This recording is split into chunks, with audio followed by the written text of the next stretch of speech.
नमस्कार दोस्तों, स्वागत है आपका Hindi Vidya education YouTube channel और एजुकेशन नॉलेज फेसबुक पेज पर। अगर आप CTET, TET, UPTET, REET, super TET, KVS, NVS या किसी भी शिक्षक भर्ती परीक्षा की तैयारी कर रहे हैं तो आज का यह वीडियो आपके लिए बेहद महत्वपूर्ण है। सिर्फ एक सिद्धांत लेकिन परीक्षा में बार बार पूछा जाता है। आज हम समझेंगे हिंदी पेडागोजी का ज्ञात से अज्ञात सिद्धांत, आसान भाषा, वास्तविक उदाहरण और एग्जाम ट्रिक के साथ। तो चलिए बिना समय गवाए शुरू करते हैं ज्ञात से अज्ञात सिद्धांत। सबसे पहले समझते हैं कि ज्ञात से अज्ञात का वास्तविक अर्थ क्या है। इस सिद्धांत के अनुसार शिक्षक पढ़ाई की शुरुआत वहीं से करता है जहां तक बच्चे पहले से जानते हैं और फिर धीरे धीरे उन्हें नई जानकारी तक पहुंचाता है। याद रखिए, अच्छा शिक्षक कभी शून्य से शुरुआत नहीं करता, वह बच्चों के पूर्व ज्ञान से शुरुआत करता है। आइए अब जानते हैं इस सिद्धांत का सरल अर्थ क्या है। ज्ञात से अज्ञात सिद्धांत का अर्थ है कि बच्चे के अनुभव, उनके परिवेश और उनके पूर्व ज्ञान को आधार बनाकर नई अवधारणाएं सिखाना। यही कारण है कि बच्चे नई बातों को जल्दी समझते हैं और लंबे समय तक याद भी रखते हैं।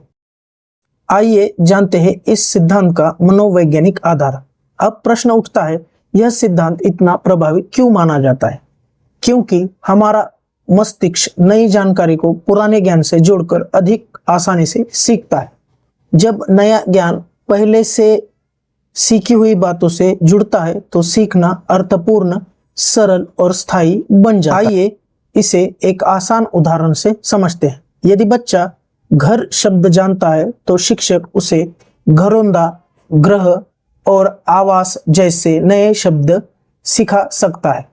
इसी प्रकार पेड़, वन, जंगल, पर्यावरण यानी परिचित से अपरिचित की ओर बढ़ना ही ज्ञात से अज्ञात सिद्धांत का सबसे अच्छा उदाहरण है। अब जानते हैं कि शिक्षक इस सिद्धांत का उपयोग कक्षा में कैसे करता है। सबसे पहले बच्चों से प्रश्न पूछे जाते हैं, फिर उनके अनुभवों पर चर्चा होती है, चित्र या उदाहरण दिखाए जाते हैं और उसके बाद नए विषय की शुरुआत की जाती है। इस प्रक्रिया से बच्चे सीखने में सक्रिय रूप से भाग लेते हैं। अब बात करते हैं इस सिद्धांत के महत्वपूर्ण लाभों की। इस सिद्धांत से पहला लाभ यह है कि नया विषय आसानी से समझ में आता है। दूसरा, सीखना लंबे समय तक याद रहता है। तीसरा, बच्चों का आत्मविश्वास बढ़ता है। चौथा, कक्षा अधिक रोचक और सहभागितापूर्ण बन जाती है। अब बात करते हैं शिक्षक के लिए सावधानियों की। अगर आप शिक्षक हैं तो इन बातों का विशेष ध्यान रखिए। सबसे पहले बच्चों के पूर्व ज्ञान का पता लगाइए। दूसरा, सरल भाषा का प्रयोग कीजिए।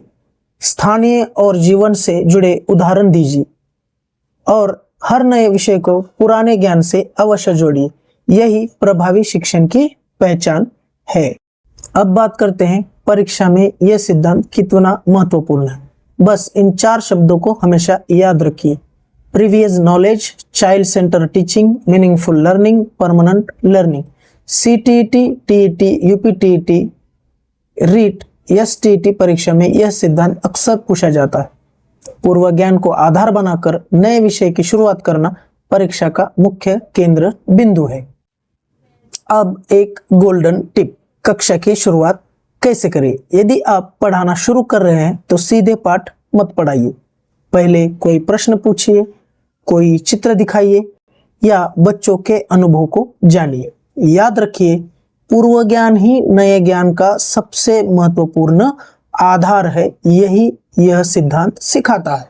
आइए जानते हैं इस सिद्धांत का महत्व। इस सिद्धांत से बच्चों में केवल ज्ञान ही नहीं बढ़ता बल्कि सोचने की क्षमता विकसित होती है, सीखने में रुचि बढ़ती है और कक्षा गतिविधि आधारित तथा आनंददायक बन जाती है।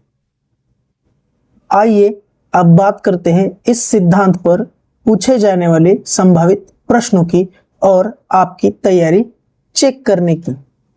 पहला प्रश्न है, ज्ञात से अज्ञात सिद्धांत का मुख्य आधार क्या है? ऑप्शन ए रटकर सीखना, ऑप्शन बी पूर्व ज्ञान के आधार पर नया ज्ञान देना, ऑप्शन सी पहले कठिन विषय पढ़ाना, ऑप्शन डी केवल अभ्यास करवाना। 5 सेकंड सोचिए और सही उत्तर कमेंट बॉक्स में दीजिए।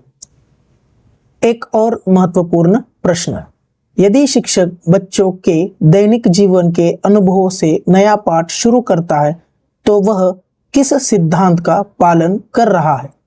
सही उत्तर, यदि आप सही उत्तर जानते थे तो कमेंट बॉक्स में जरूर लिखिए। अब याद रखिए इस सिद्धांत को याद रखने की आसान ट्रिक, स्मरणीय सूत्रों। पहचान से नई उड़ान, यानी ज्ञात से नया ज्ञान, स्थायी अधिगम। बस यही पूरा सिद्धांत एक लाइन में याद हो जाएगा। सरल तरीका, प्रभावी अधिगम का सरल और प्रभावी तरीका परीक्षा में सफलता का मार्ग प्रशस्त करता है। सफलता का मंत्र, पूर्व ज्ञान को पहचाने, नए ज्ञान से जोड़े और स्थायी अधिगम सुनिश्चित करें। उम्मीद है कि अब हिंदी पेडागोजी का ज्ञात से अज्ञात सिद्धांत आपको पूरी तरह से समझ में आ गया होगा। यदि वीडियो उपयोगी लगा हो तो लाइक जरूर करें और अपने दोस्तों के साथ शेयर करें। ऐसे ही CTET और TET की बेहतरीन तैयारी के लिए एजुकेशन नॉलेज फेसबुक पेज और Hindi Vidya education YouTube channel को सब्सक्राइब करना और बेल आइकन दबाना बिल्कुल ना भूलें। अब मिलते हैं अगले वीडियो में एक और महत्वपूर्ण टॉपिक के साथ। तब तक के लिए धन्यवाद। जय हिंद।